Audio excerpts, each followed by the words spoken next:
Hi there. Welcome to Office Hours with Rich Fine. This week we have a really exciting guest named Reverend Billy, also known in everyday life as William Talon, the author of this book called The Earth Wants You.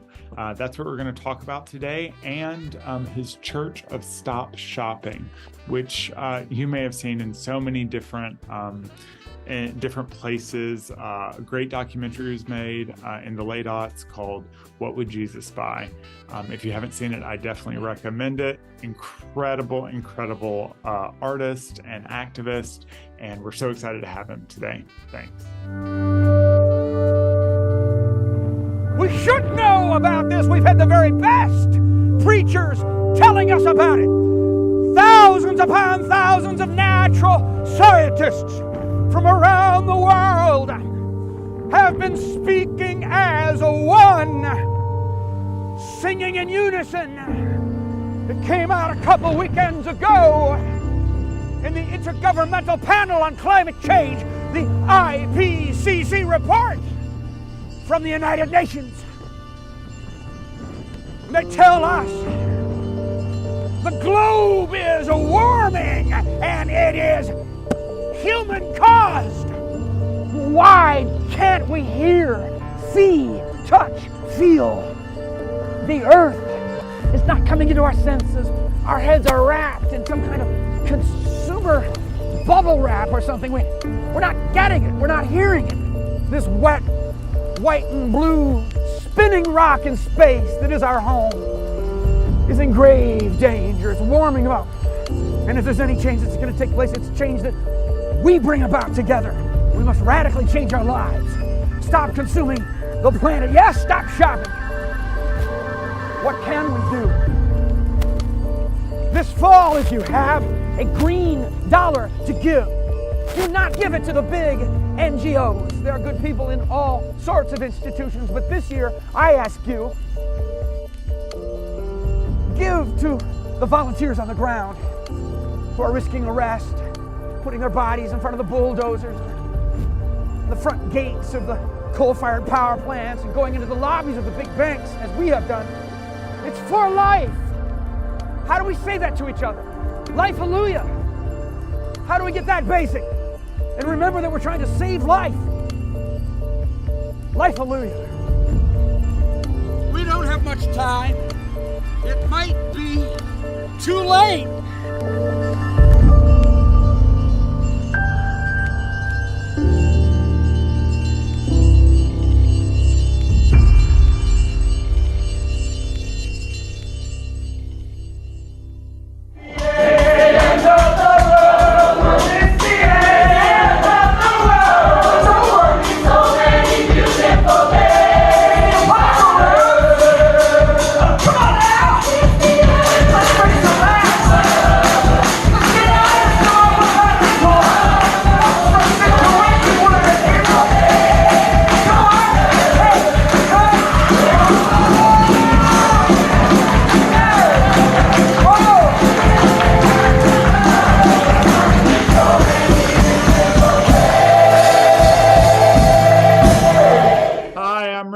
This is Office Hours with Rich Fine, and I'm so excited because I have Reverend Billy of the Church of Stop Shopping and huge fame and here with me, and he's going to introduce himself.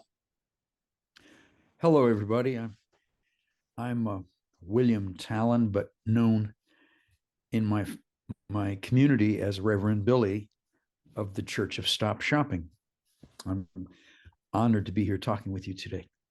Great, thank you. So first, I've just read the majority of your book. I still have about 10 pages at the end to finish. One of the things I was struck by is I had a rough patch for a while, as people sometimes do in life. And when I saw the light, I got a job at a flower shop, and I loved amaranth. Right, amaranth is this beautiful flower. Right. And I just think it's a gorgeous flower. So you talked a little bit about amaranth and how Monsanto doesn't like amaranth very much. So maybe you can talk a little bit about that first. Why did you write this book, The Earth Wants You? What's your message? Well, Amaranth kind of sums up our message nicely. We believe that the earth is intelligent, powerful, purposeful, the Great Spirit, and all the other names that indigenous cultures have given the earth. We are, most of us, when I say we, I'm saying the Church of Stop Shopping here in New York City mostly. We have another Stop Shopping chapter in London, England. Wow. We are developing a faith as we live our lives here in this time of climate chaos, the apocalypse, the sixth extinction, outrageous blizzards in San Diego, the glaciers of the Himalayan mountains melting, the polar caps melting, sea rise, ecosystems dying, hundreds of species every week going into extinction and so forth. So we have this environmental emergency that we all feel. We're carrying that around in our bodies, dread and worry. And then with our attempt at having a sort of faith, a secular post-religion earth faith, we're looking for ways to somehow join with the earth, try to understand what the earth is going through, stop this habitual opposition to the earth, which our culture has always taught us to have. All kinds of questions open up as soon as you stop having a colonizing relationship to the earth. As soon as you have a relationship in which I am a living being to the earth, which is a living being, and the earth is a living being that's full of living beings, and the earth seems to want life to continue, but needs to have these fire and flood, starvation and virus, and all the troubles we have right now as a way of moving forward. So, we meet every week on Sundays in a place called the Earth Church here in New York. What street is that on? It's on Avenue C. Okay. In the East Village. Is it across the street from the Fresno to Delhi? Yes. I want to tell everybody, when I first see, I just pick up the phone and call people if I want to talk to them. And I called William, and I'm in Fresno, obviously, as you all know, and he was walking in front of the Fresno bodega there. And I just think that's how the universe works, right? Oh, I neglected to turn my phone off. It's okay. My partner in crime here at the Church of Stop Shopping. Hello, Sister Savitri. Hello. Savitri is delivery at the front door. Okay, I'll thank you. This is not a very professional that's Zoom okay. meeting. Hey, life happens. The excitement, okay. Maybe it's a package from the Fresno bodega on the corner. God knows what's happening. Amen. Oh, good. Thank you so much. Yes, I'm Billy. All right, that's for you. Oh my heavens!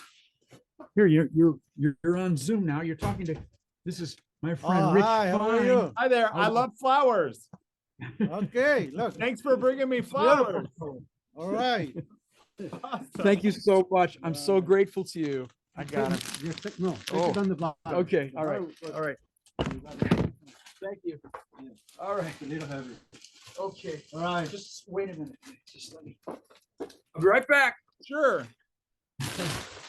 So while we're waiting on Reverend Billy to receive his flowers, I just want to tell you a little bit about what's written in this book. Reverend Billy does political actions using theater and song to perform, to speak out against institutions that are working in a way that really doesn't help anything we're trying to accomplish in terms of climate change or global warming. There we go. Okay.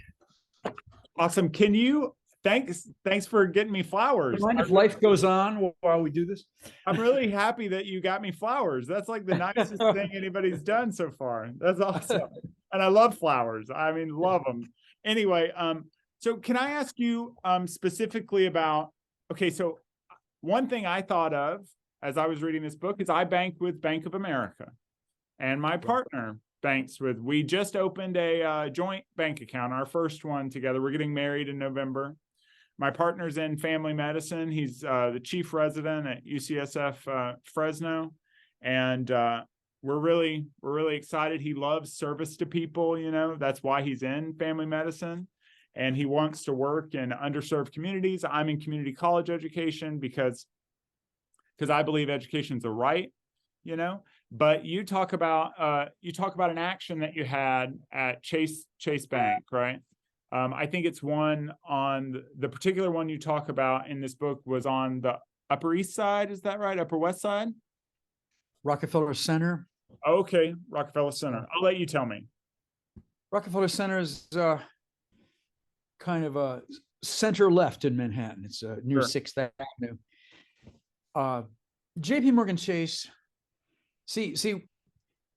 Once your faith is the earth, then the justice struggles flow from this central thing. And J.P. Morgan Chase is the commercial bank that finances the most industrial projects that put CO2 and methane, nitrous oxide, the fluorinated gases, the greenhouse gases that are causing climate chaos.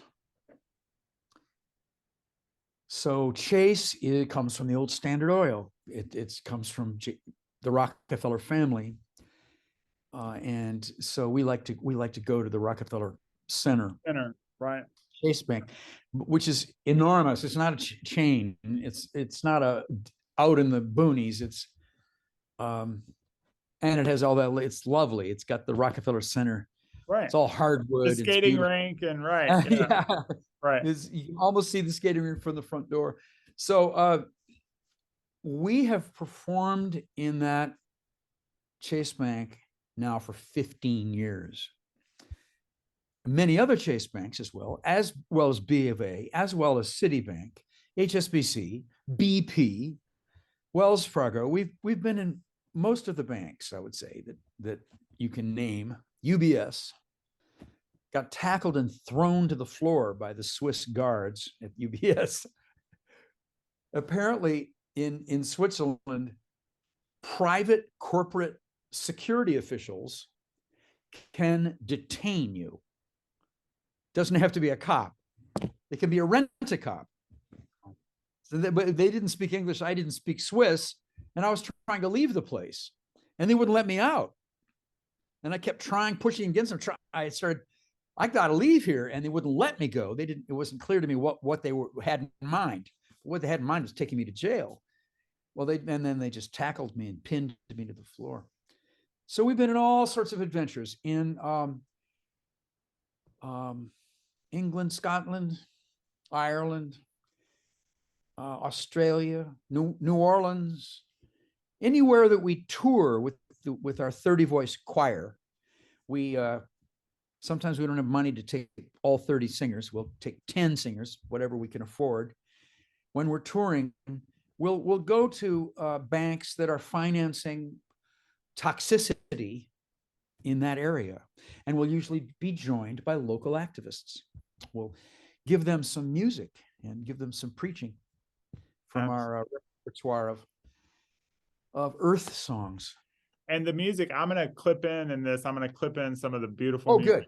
I mean, the music is amazing. I mean, most of the people, a lot of the people in your choir are, I mean, New York City is the center of theater, right? So are they mostly actors? Out of work Broadway singers, we have a couple, yes. Okay, They're waiting for the phone to ring, waiting for a Broadway play. awesome. And then while they're waiting, they'll just come to the Earth Church and sing there. Yeah. I hope I get to come to the Earth Church one day. It's it's so remarkable. Sundays at 3, you can come and live stream. Sundays at Can I plug the live stream? Dr. Fine, may I plug the Yes, please plug the live stream. Yes, please. I'm not a doctor 3 yet. on Sunday, which is noon in Fresno. Okay, 3 hours difference, is that right? that's right. And noon on Sundays, come to our website and we'll link you up with the live stream. And it's from 3 to 4. It's 1 hour long generally.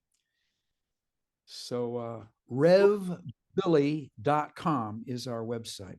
Well, maybe I can get my church, the Congregational Church of Fresno, to stream your church after church, maybe.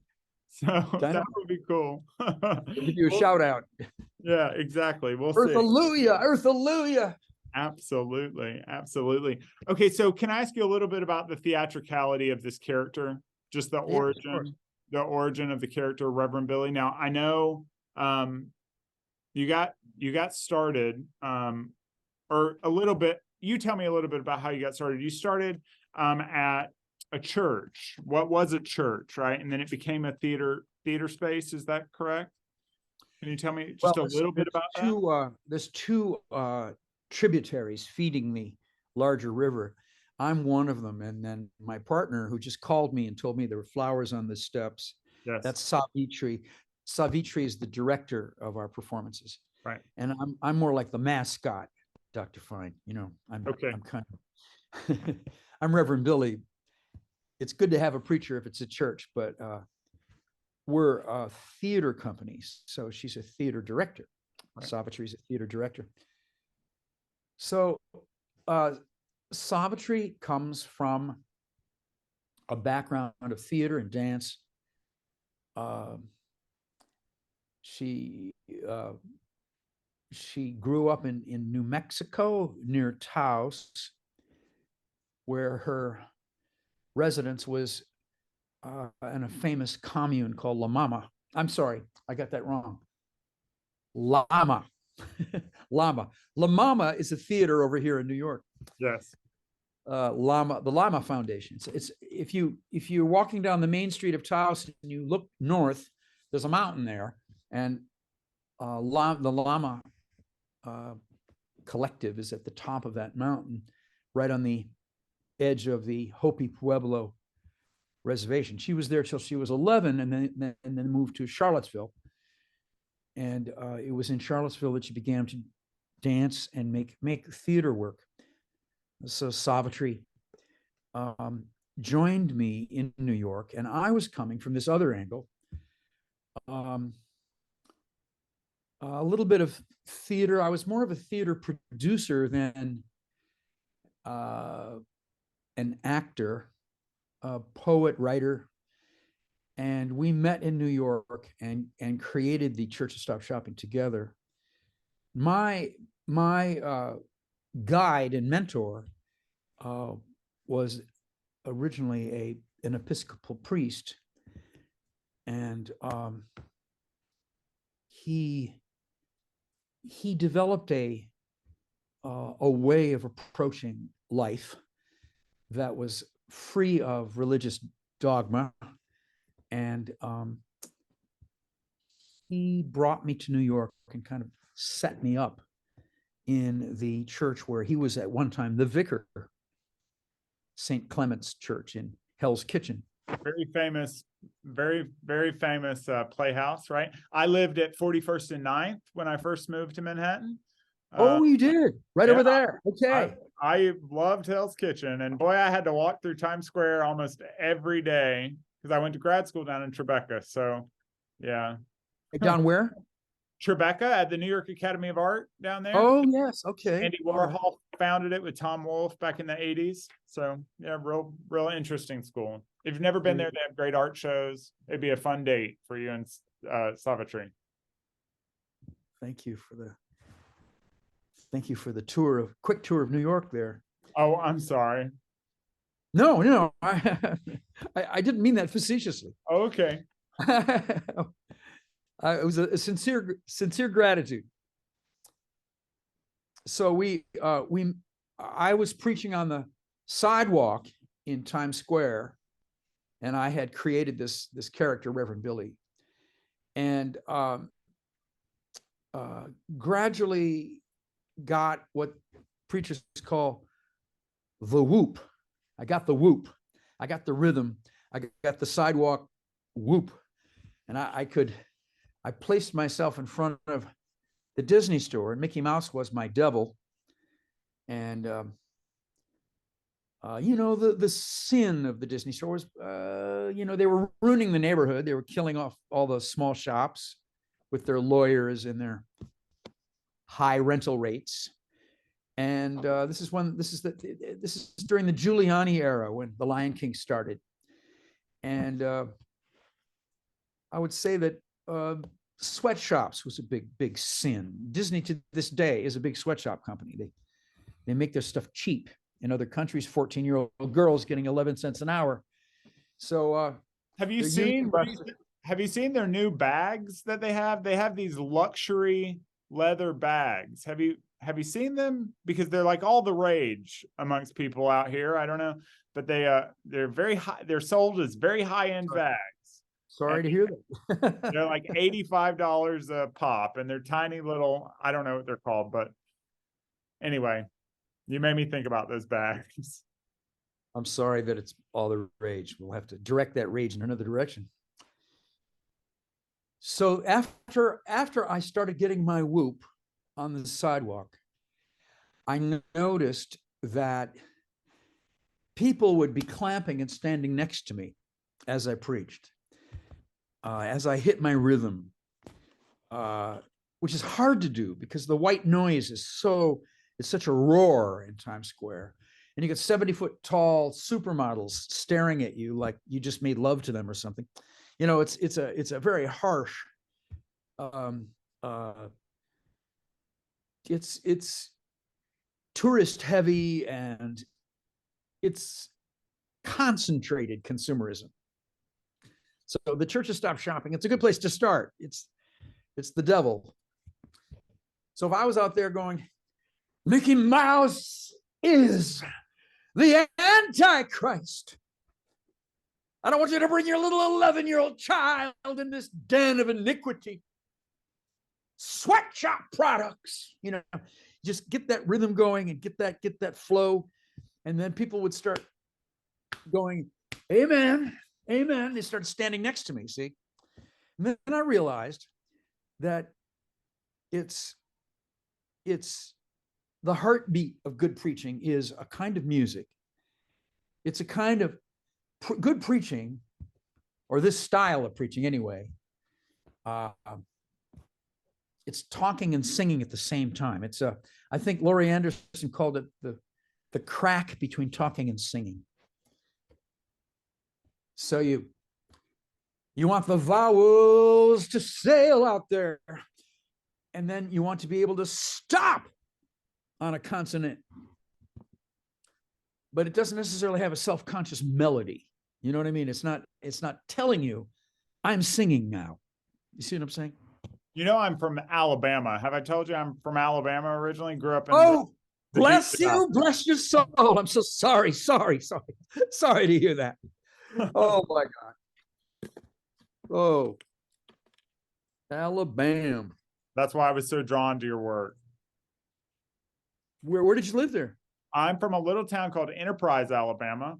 That is the home. We are the only city on planet Earth that has a monument to a pest, the boll weevil, which you might find this fascinating because the boll weevil in the early 20th century decimated, it was an invasive species, and it decimated the cotton crops, which this region in Alabama didn't produce very good cotton, right? It was too, the soil was too clay rich to Yeah. produce good cotton. So it destroyed the cotton crops. Everybody went poor. And somebody came in and said, plant peanuts. And so everybody planted peanuts, and there was a boom, and everybody made a lot of money. And Jimmy Carter bloomed forth. all through Alabama, absolutely. And now we have a peanut festival, and we have a Grecian statue in our downtown that holds up a little giant bronze statue of a boll weevil bug. Oh my God. It's our mascot. So That's a I pretty good story. was little. I was runner up to the Little Mr. Boll Weevil pageant when I was like 7 years old. So just a little fun fact about the South. I have the South in my blood. I'm from Minnesota, but for some reason, I went to New Orleans like when I was a kid. I just went down there when I was like 15 and ran away from home. And then I developed I sold encyclopedias door to door from out of New Orleans. And they would take us as far east as Mobile. They'd drive all day and then deposit us. And we'd be a group of us in a car. And I would sneak off. I didn't like selling books, so I would sneak off into, like the Wednesday night service would be roaring somewhere, and I would hear it, and I would like go to that service and just join in the singing, sometimes black, sometimes white. And I got to know Birmingham pretty well because I had a friend, a teacher, one of my teachers up in Minnesota, up in Wisconsin. I lived in Wisconsin then. Was Charles Gaines. And Charles kind of adopted me because I was wandering around, running away from home. And his home was in Birmingham. And I remember hitchhiking down to Birmingham one time to visit Charles. I remember one time these people stopped, these two guys, they stopped. They were like in an old beat up Chevrolet from the 50s. And they like took a side road. I thought I was going to get murdered. They took a side road down, kind of a dirt path. They ended up in the middle of this woods, and they opened up the trunk, and they had all kinds of moonshine. They were making a moonshine delivery. Hey, beggars can't be choosers. If you're asking for a ride, right? Who knows? They got me there. They got me to Birmingham. Yeah, absolutely. I've hitchhiked a little bit because when I first talked to you, you said I looked like a beat or I looked like Jack Kerouac or something. And, yeah. And were you a fan of like the Dharma Bums and Jack Kerouac and the Beats? If you were hitchhiking around, was that a part of the reason? Very much so. That book you're reading is the City Lights book. So, right. We're still at City Lights. We're very aware of. I mean, it's like Jack and Alan.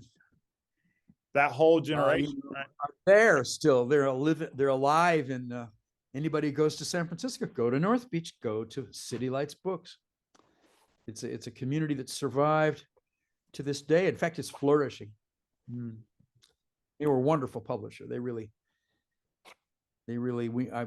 I spoke from the book in 27, 28 bookstores. And they would always set it up for me. Amazing. Wonderful people. Amazing. Well, that's great. I want to ask you, we could probably talk like this all day, but I know you're a busy man. I want to ask you, so I have students, right? 18, 19, 20-year-old students, remarkable students, brilliant minds, and the desire here in education sometimes is that we're getting degrees so that we can go get jobs, so that we can work, so that we can provide for ourselves, so that we can maybe lift ourselves out of poverty, right? That's the goal. With that mindset, it's a positive mindset, to lift people out of poverty, right? To give them an education. But I think sometimes it's possible to end up wrapped into a cycle of consumerism, right? Which hurts your notion, right? In this book, right? There's a sustainable path. I don't know what it is. Maybe you do. But what would you say to these young students? What can they do to be more, to change their perspective about living with Earth rather than just consuming it? Well, first of all, I'd like to say that the most energetic environmentalists are the young ones. When Greta Thunberg came to New York, we had 300,000 people out here, and there were just all kinds of 13, 14, 15-year-olds holding up signs with the earth. And for those of us who've been doing it all our lives, it was just a wonderful, wonderful feeling that there might be a new generation coming up that is less patient and more action oriented. I think that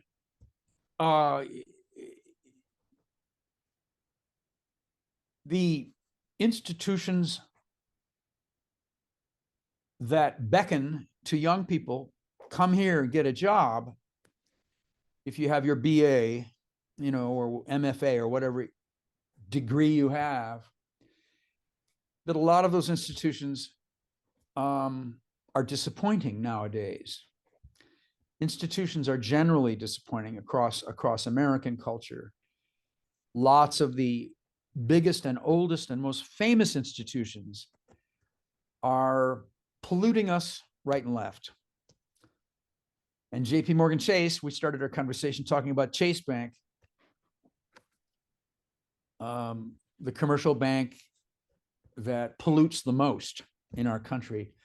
It has an interlocking directorship with the Exxon company. So you don't want to come out of any college or university and put too much faith in institutions right away.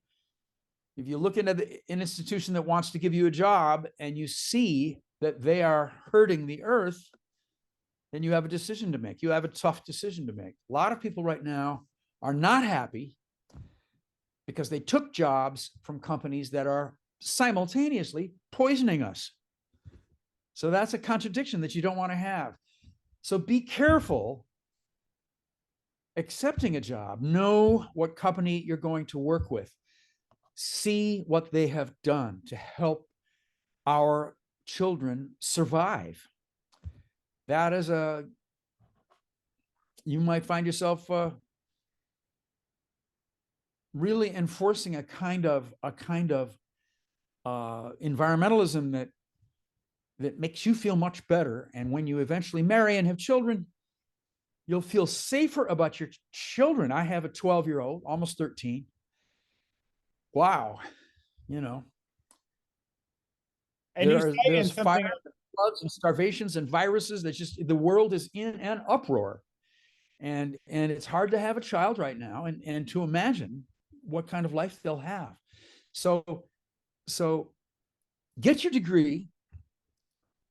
And then at that point, don't just take the money. Don't just go and work for anybody.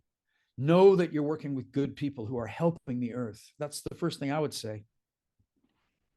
Absolutely. Thank you so much. Do you think helping people escape oppression is also helping the earth? Because I find if people aren't liberated, there's no way they can think about helping anything bigger than themselves, right? Well, the image that we have of environmentalists is that they're upper middle class people, and because the big Environmental Defense Fund and Nature Conservancy and Wildlife Fund, the big NGOs, these giant nonprofit corporations that are identified with the 70s, they are really upper middle class. They're like careerists, and they have done us all a disservice by imitating corporations. That's basically what they do. So no, the new environmentalism is not different than the justice struggle. For instance, the people of color and people who are defenseless and low income, who live around refineries and who live around factories that are bleeding toxins, and that is environmentalism. You know, that is they're called sacrifice communities. And right now we have this terrible railroad accident in Ohio, and Erin Brockovich is there as I speak. She was on my radio show. There is no division between human justice and earth justice. They're one and the same thing. You're just for healthy living. You know, you want to continue to live. You want to survive. Too many of the institutions, especially the big banks giving money to the pipelines and the fossil fuel companies, the big four in this country, in the United States, are all guilty of keeping the fossil fuel industry going. And they are number one, Chase, number two, Citibank, number three, B of A, and number four, Wells Fargo. You shouldn't have your money in any of those banks.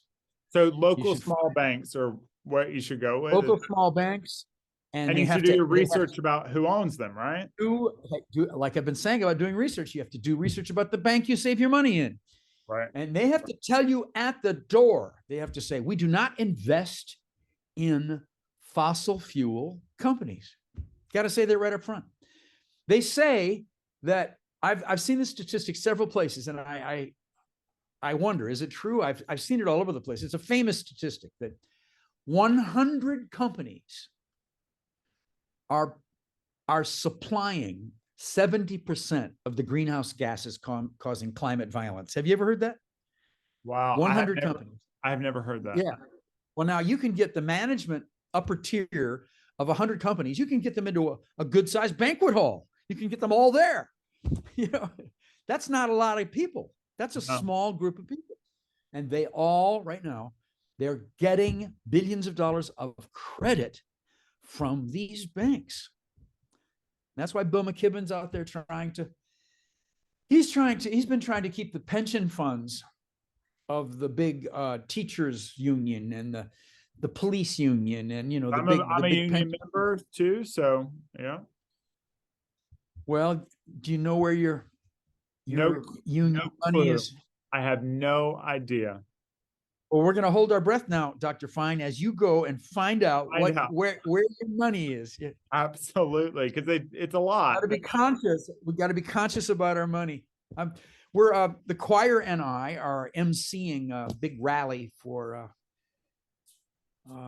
Bill McKibben's 350.org at the United Nations in March 21st, and Bill will be in Washington, D.C. with Dr. James Hansen, and you know, and there are various people will be in various cities, and we're very honored to be invited to.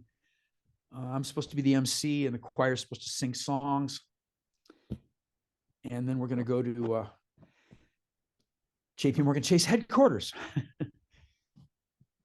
at I think something like maybe 44th and Lexington, right in there. Don't know, can't remember the exact address. Well, I'll tell you this. Thank you. I just want to thank you so much for spending some time to talk to me. I think my students are going to be really engaged with this. I'm going to share it. I'm a member of the Rotary Club. I'm going to share it with my Rotary Club. They're going to love hearing about it. That's for certain. And my father's a lifelong Rotarian. Oh, really? Yeah, I'm a member of the Cultural Arts Rotary Club here in Fresno.